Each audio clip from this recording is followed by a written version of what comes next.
So on today's Academy lesson, we're going to talk about the first 10 seconds. Now this is the most important time when doing a trick because the first 10 seconds sets the precedent for what is to follow. In this video, I'm going to go over several different ways that you could use the first 10 seconds to establish yourself and your character. As I mentioned previously, the first couple seconds of your performance really sets the tone for your character, your mannerisms, and your style. And it's very important that this is the period of time that the spectator is paying the most attention, even at an unconscious level. So it's very important to capitalize and to be aware that everything you do during this time period is really going to be scrutinized by the spectator. So imagine that I take a deck of cards out and I do something like a Sybil cut. Right off the bat, that tells the spectator that I'm very, very skilled, and what's going to follow is going to be a display of skill. Jay Sankey discusses this point in a couple of his projects where his preferred opener with a deck of cards involves a butterfly cut, an illogical cut, and a hot shot cut to set the standard for the rest of the performance.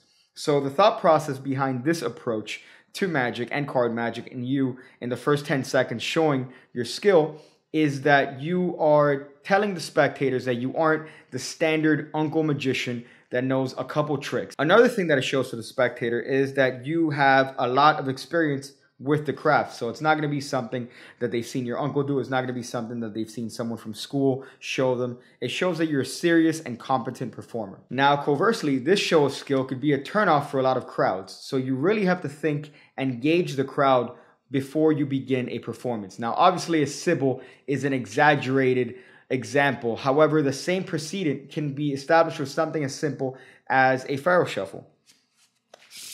So Pharaoh shuffle is something that typically you might see some spectators do not well, where they're just mashing the cards together. But imagine you take the cards out of the box and you hit a very nice Pharaoh where the cards cascade. That still shows a spectator an element of skill that is well beyond their current skill level. Even doing something like a well-executed riffle shuffle with a bridge is above the skill level of a spectator and is going to affect their perception of you and your performance. So be aware of all your mannerisms. Now, the best way to be aware of your mannerisms is to record yourself. So have somebody either set up a phone yourself with a tripod, or you could have somebody record you, say, here, hold this phone, and have them record you showing a trick to a group of people. Then you could look back and not only pay attention to what you're doing and your mannerisms, but also pay attention to the spectator. Look at how the spectator reacts to your sleight of hand. Look at how the spectator reacts when you take a deck out of the box and you decide to do something fancy or flourishy. Look at their face, look at their expressions, because that is going to tell you a lot about your performance and a lot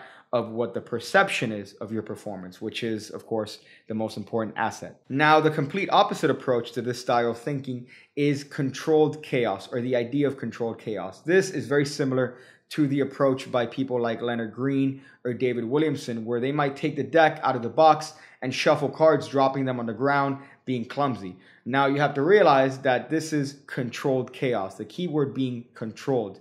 You are projecting the idea to the spectator that you are a klutz without actually being a klutz. And that's an important distinction to make, because the spectator should be aware of the fact that you might be a klutz, you might be dropping cards, but you yourself aren't a klutz. You are completely controlled in everything that you do, even if that's chaos. So it's very important that even though you're trying to convey the idea of a klutz, you are always in absolute control. If you're dropping cards all over the place and you're riffle shuffling cards on your knee and not even completing the bridge at the end, the spectators aren't going to think that you are competent with cards, and therefore they're going to dismiss and lower their guards when it comes to them actually scrutinizing your work and nitpicking at every single little thing to try to figure you out. So these little things add to the overall persona of you being a klutz with the cards. The downside of this idea of controlled chaos is that it really relies on your ability to convey that in a natural way. And a lot of people find it a lot easier to convey skill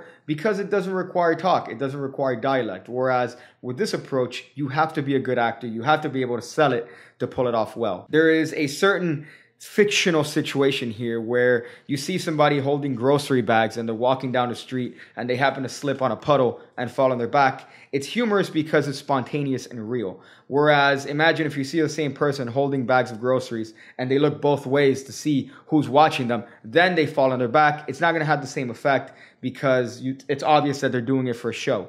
It's best when it happens spontaneous. So if you're giving the illusion that you're dropping cards all over the place without seeming to do it on purpose, that's the best way to do it. So if there's anything that you could take from this particular lesson, is to think about your actions. Each and every single action that you do dictates the spectator's perception of you, your personality, your skill level, whether or not they're going to be invested in paying attention to you. And the most important time frame is the first 10 seconds of your video. So definitely make it count. I hope you guys enjoyed this little lesson on theory. Sometimes the lessons on theory are way more important and way more pertinent to you and your growth as a magician than actually just showing you sleight of hand and tricks and moves and things like that. So definitely pay attention and don't dismiss these lessons on theory. So thank you guys for being part of the Academy. Again, I'm very grateful to the fact that you guys are watching me and helping me out on Patreon.